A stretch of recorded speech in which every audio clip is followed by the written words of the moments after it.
China's Gray Zone Maritime Campaign and the Enforcement Gap. Commentary. China's massive distant water fishing fleet operates as both an economic and paramilitary force, using illegal fishing, gray zone tactics, and maritime militia operations to expand Beijing's global influence. In January, an Argentine Coast Guard ship picked up garbled mandarin from nearby boats among roughly 200 Chinese fishing vessels operating near the country's waters, primarily hunting squid. A Reuters review of maritime movements from January 2025 to March 2026 found the flotilla had grown by nearly 50% over the last decade. Buenos Aires and Washington have raised concerns about Chinese vessels moving in patterns consistent with mapping Argentina's continental shelf. Juan Batalim, Argentina's defense secretary for international affairs under President Javier Milei until December 2025, told Reuters that Argentine officials notified Beijing when incidents were detected, and Chinese officials responded with ambiguous explanations for altered vessel trajectories. Under international law, only Argentina has the right to explore and exploit resources on its continental shelf. Washington was also concerned that the Chinese Communist Party was using its fishing fleet to build a regional presence and test Argentina's ability to control its South Atlantic waters. U.S. officials also believe the vessels could be involved in intelligence collection for China. Argentina's naval authorities have noted that seabed mapping by a foreign vessel, even outside the exclusive economic zone, the 200 nautical mile zone in which a coastal state holds exclusive rights over continental shelf resources, constitutes, at the very least, an unfriendly action or potentially hostile act, particularly when conducted without prior consultation with Argentine authorities. The Argentina story, reported on May 13th, is the latest example in a pattern now documented across 6 continents.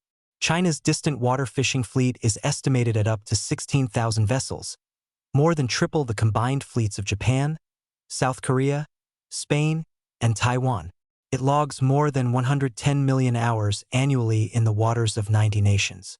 Its violations fall under the legal category of illegal, unreported, and unregulated fishing.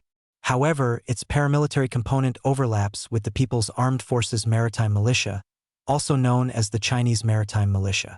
The PAFMM consists of civilian fishermen who receive military training, equipment, and state stipends to operate in disputed waters supporting Beijing's strategic objectives.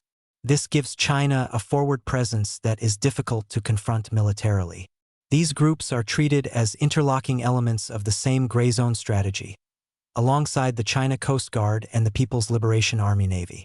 The January 2026 congressional report by the House Select Committee on the CCP stated that the Chinese regime deploys and recalls these vessels like pieces on a chessboard, withdrawing them before diplomatic summits to ease tensions, surging them into disputed waters to assert leverage, and extending their presence from the South China Sea to the Antarctic. Committee member Representative Carlos Jimenez said Beijing commands the world's largest fishing armada like a military force, using it to strip resources from nations, exploit forced labor, destroy marine ecosystems, and dominate global seafood supply chains. Former U.S. Coast Guard official Scott Clendenin testified that the Coast Guard declared IUU fishing the top maritime security challenge, surpassing piracy. The core tactic is consistent worldwide. Vessels mass legally at or just outside a nation's EEZ boundary, then disable automatic identification system transponders before crossing. Between January 2018 and April 2021, Oceania documented 6,227 gap events near Argentina's EEZ boundary, periods when vessels disappeared from electronic tracking for more than 24 hours. The vessels remained dark for more than 600,000 hours in total. 2/3 were Chinese-flagged squid jiggers. Oceania's analysis of AIS transmissions found that China accounts for 44% of visible fishing activity worldwide, suggesting the true share is likely higher due to dark vessel operations. The largest swarming event occurred over Christmas 2025. Ingenie Space detected 1,700 Chinese fishing vessels converging into coordinated L-shaped formations off Ningbo on December 23rd to 25th, with the pattern recurring on January 9th to 12th, 2026. Vessels held formation for more than 30 hours across a line stretching 200 miles, a behavior unrelated to fishing. Ray Powell, director of Sealight at Stanford's Gordian Knot Center for National Security Innovation, called it unprecedented. Chinese fishing fleets routinely operate in large groups, but over 1,000 vessels holding parallel lines for hundreds of miles over 30 hours has no clear precedent in publicly available data, Powell said. Security analysts assessed that the vessels were directed not to fish but to demonstrate Beijing's capacity to mobilize civilian fleets for strategic purposes.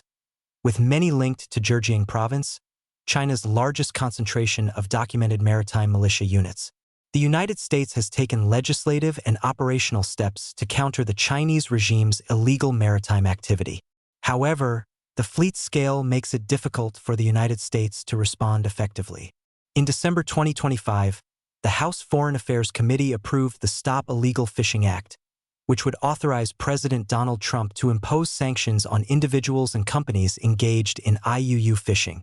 A parallel Senate bill, the Protecting Global Fisheries Act, would require the State Department to deliver an annual report to Congress on China's global IUU activity.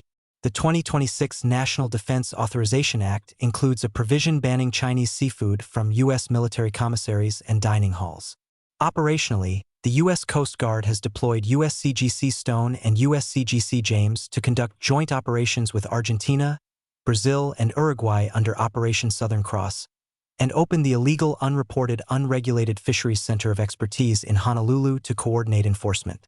In 2022, the USCGC James took evasive action after a Chinese-flagged vessel attempted to ram the cutter in the Pacific off South America, a reminder that fisheries disputes can escalate into military confrontation.